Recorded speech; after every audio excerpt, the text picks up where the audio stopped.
তো হ্যালো বন্ধুরা, সবাই কেমন আছো? আশা করছি সবাই অনেক অনেক ভালো আছো। আজকের ভিডিওতে আমরা ঐকিক নিয়মের কিছু অঙ্ক শিখব। তো চলো, সহজ পদ্ধতিতে কিভাবে শেখা যায় সেটা নিয়ে আমরা বিস্তারিতভাবে এই ভিডিওতে কথা বলবো। দেখো, ১ নম্বর প্রশ্নে বলা হয়েছে, যদি ১ লিটার ভার্নিশের দাম ২৫০ টাকা হয় তবে ৮০ ml ভার্নিশের দাম কত? দেখো বন্ধু, এখানে ৮০ ml ভার্নিশের দাম বার করতে বলা হয়েছে। ১ লিটার ভার্নিশের দাম হচ্ছে ২৫০ টাকা, ঠিক আছে? তো প্রথমে আমাদের যেটা করতে হবে সেটা হচ্ছে ১ লিটার ভার্নিশ সমান, মানে ১ লিটার সমান কত এমএল, ঠিক আছে? যেহেতু এখানে এমএল আছে, ৮০ ml বার করতে বলা হয়েছে, তাই আমাদের ১ লিটার সমান কত এমএল সেটা আমাদের আগে বার করতে হবে। তো এখানে আমি বার করছি ১ লিটার সমান হচ্ছে ১ লিটার সমান হচ্ছে ১০০০ ml, ঠিক আছে?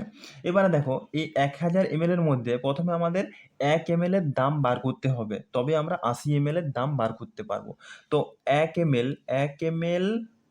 ml সমান হচ্ছে, এই যে ১ লিটার ভার্নিশের দাম ২৫০ টাকা, এই ২৫০ টাকাটা উপরে থাকবে, মানে টাকাটা উপরে থাকবে, ২৫০ টাকা উপরে থাকবে আর নিচে থাকবে এই যে বাই ২৫০ বাই এই যে ১ লিটার সমান ১০০০ ml, এই ১০০০টা নিচে থাকবে।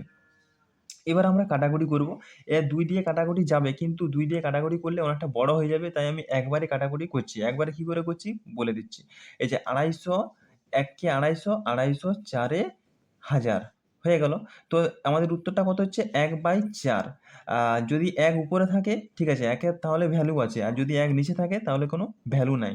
তাই ১/৪, ১/৪ এর উত্তর হলো, মানে ১ ml এর দাম ১/৪। ১/৪ মানে কত হচ্ছে? ১/৪ মানে হচ্ছে 0.২৫। 0.২৫ হয়ে যা, আর ১/৪ এটাও তা একই। এই ১/৪ এর সাথে আমরা ৮০ ml গুণ করব। ৮০ গুণ করব। গুণ করলে আমাদের এই ৮০ ml এর দাম কত সেটা বেড়ে যাবে। তো আমরা কাটাকুটি করব। ২ দুগুণে ৪, ২ ৪ এ ৮, ২ শূন্যে ০।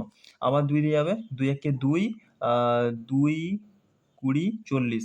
আমাদের এই উত্তরটা কত হচ্ছে ২০, ঠিক আছে? এখানে ১ দিয়ে আমরা ২০ কে গুণ করলে তো ২০ পাবো। তাহলে আমাদের এই যে ৮০ ml এর দাম হচ্ছে ২০ টাকা, ঠিক আছে? খুব সহজেই পেয়ে গেলাম ২০ টাকা। এর পরেরটা বলছে যে ১ ডজন কলার দাম ৭২ টাকা হলে ৪টি কলার দাম কত হবে? তো এখানে আমাদের প্রথমেই জানতে হবে যে ১ ডজন মানে কটা কলা, ঠিক আছে? ১ ডজন আমরা ১ ১ ডজন ১ ডজন সমান হচ্ছে ১২টি কলা, ঠিক আছে? এবার আমরা প্রথমে আমাদের একটি কলার দাম বার করতে হবে। তারপর আমরা ৪টি কলার দাম বার করতে পারবো। তো একটি কলার দাম, একটি একটি কলার দাম একটি কলার দাম সমান হচ্ছে, এই যে ১ ডজন কলা মানে হচ্ছে ১২টি। ১২টি কলার দাম হচ্ছে ৭২ টাকা। এই ৭২ টা উপরে থাকবে। মানে ৭২ টাকাটা উপরে থাকবে, আর নিচে হচ্ছে তোমার আ ওই ১২, ঠিক আছে? মানে ১২টি কলা নিচে থাকবে। তো এবার আমরা কাটাকুটি করব। ১২ কে ১২, ১২ দুগুণে ২৪, ৩ ১২ ৩৬, ৪ ১২ ৪৮, ৫ ১২ ৬০, ৬ ১২ ৭২। মানে ১২ ৬ ৭২ সমান কত হচ্ছে ৬। নিচে ১ আছে। তো ১ দিয়ে ৬ কে যদি আমি ভাগ করি ৬ই হবে, তাই ৬, ঠিক আছে? মানে একটি কলার দাম ৬ টাকা। এবার এই ৬ এর সাথে আমরা ৪ গুণ করব। ৬ এর সাথে যদি ৪ গুণ করি তাহলে কত হবে? ৪ ছক ২৪। মানে ৪টি কলার দাম আমাদের ২৪ টাকা। ঠিক আছে? তারপরেরটা দেখো, এখানে বলেছে, কি বলেছে দেখো, যদি ১০টি কলমের দাম ৪০ টাকা হয় তবে ৬টি কলমের দাম কত? তো এখানেও একই রকমভাবে ঐকিক নিয়মে আমরা এটা করব। তো প্রথমে আমাদের একটি কলমের দাম বার করতে হবে। ঠিক আছে? তো আমাদের একটি কলমের দাম সমান, এখানে কি হবে, এই যে ১০টি কলমের দাম কত? ৪০ টাকা। এই ৪০ টা উপরে থাকবে আর নিচে থাকবে ১০। যেহেতু ১০টি কলম আছে তাই নিচে ১০ থাকবে। এবার আমরা এটা কাটাকুটি করব।